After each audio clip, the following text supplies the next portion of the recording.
السلام علیکم ورحمۃ اللہ وبرکاتہ۔ پہلے لفظی ترجمہ کر لیتے ہیں۔ اعوذ باللہ من الشیطان الرجیم، بسم اللہ الرحمن الرحیم۔ و اور قاتلو لڑو، فی میں، سبیل راہ یا راستہ، کس کے راستے میں؟ اللہ کی۔ وقاتلو فی سبیل اللہ، اور مسلمانوں کو حکم دیا جا رہا ہے کہ خدا کی راہ میں جہاد کرو۔ اور اعلموا جان لو، ان بے شک اللہ تعالی سمیع سننے والا، علیم جاننے والا ہے۔ اور یہ فعیل کے وزن پہ ہے، تو اس کا معنی کیا ہوا کہ عام سننے والا، عام جاننے والا نہیں جیسے آپ میں یا کوئی بھی، بلکہ اللہ ہے سمیع، بہت زیادہ سننے والا، بہت زیادہ جاننے والا۔ وَقَاتِلُوا فِي سَبِيلِ اللَّهِ وَاعْلَمُوا أَنَّ اللَّهَ سَمِيعٌ عَلِيمٌ۔ اور مسلمانوں، اللہ کی راہ میں جہاد کرو اور جان لو کہ بے شک اللہ تعالی سب کچھ سننے والا، سب کچھ جاننے والا ہے، یا بہت زیادہ سننے والا، بہت زیادہ جاننے والا ہے۔ من کون ہے؟ ذا وہ، الذی جو، من ذا الذی کون ہے جو، یقرض قرض دے، کیا دے؟ قرض دے۔ رزق کون دے رہا ہوتے ہیں؟ اللہ۔ یہ اللہ کی محبت دیکھیے اپنے بندوں سے۔ قرض دے کس کو؟ اللہ کو۔ قاف را ضا، قرض، اس کا لفظی معنی ہوتا ہے قطع کرنا، کاٹنا۔ اور اصطلاح میں قرض اس مال کو کہتے ہیں جو کسی انسان کی ضرورت کو پورا کرنے کے لیے دیا جاتا ہے، یا کوئی مانگتا ہے قرض اس کو دیا جاتا ہے، لیکن ساتھ ایک شرط بھی ہوتی ہے، کنڈیشن ہوتی ہے کہ وہ اس کو واپس کرے گا۔ اور کاٹنے سے کیا مراد ہوا قرض کا؟ کیونکہ جو مال ہوتا ہے وہ انسان کا اپنا ہوتا ہے نا، جب کسی کو دیتا ہے تو اپنے مال میں سے ایک حصہ جو اس کی ضرورت ہے اس کو دیتا ہے، اپنے مال میں سے کاٹ کے نکال کے دوسروں کو دے دیتا ہے، تو اس کا معنی اس لحاظ سے اپنے سے کاٹ دینا ہوتا ہے، اور اس شرط پہ کہ واپس دیا جائے گا۔ اگر اس کے ساتھ یہ بھی کنڈیشن ہو مدت کی، ہوتا ہے نا اتنے پیریڈز کے اندر آپ نے دینا ہے، تو اس کو عربی میں دین کہتے ہیں۔ مدت کا تعین نہ ہو تو اس کو کیا کہتے ہیں؟ قرض۔ پھر ساتھ ہی فرمایا گیا حسنا، یہ بھی بڑا محبت والا انداز ہے کریم رب کا۔ ہم لوگ دعا پڑھتے ہیں نا، ربنا آتنا فی الدنیا حسنہ پڑھتے ہیں نا، اس کا معنی کیا ہوتا ہے؟ خوبی، بھلائی، نیکی، نعمت، یعنی ہر قسم کی نعمت جو انسان کے لیے خوشی کا سبب بنے، وہ کیا ہوتی ہے؟ حسنہ۔ اور یہ حسن کی مؤنث ہے، اور حسن کے بھی یہی معنی ہوتے ہیں۔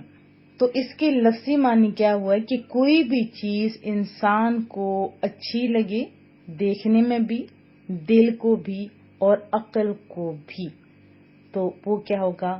حسن۔ تو کیا بتایا کہ وہ چیز جو دیکھنے میں بھی اچھی لگے، ہو بھی اچھی، عقل کو بھی اچھی لگے، اور اس کو اچھا ثابت کرنے کے لیے کوئی پکی دلیل بھی ہو۔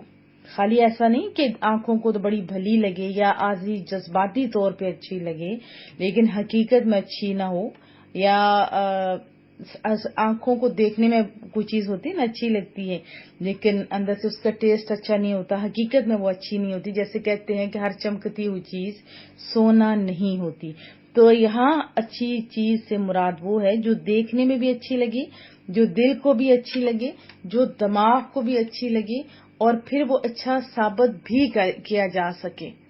اور اس میں محبتوں کی بولی ہر انسان کے لیے، ہر دور کے لیے، کہ من ذا الذی یقرض اللہ قرضا حسنا، کوئی ہے کہ خدا کو قرض حسنا دے، یا یہ بھی ترجمہ ہو سکتا ہے کون ہے جو دے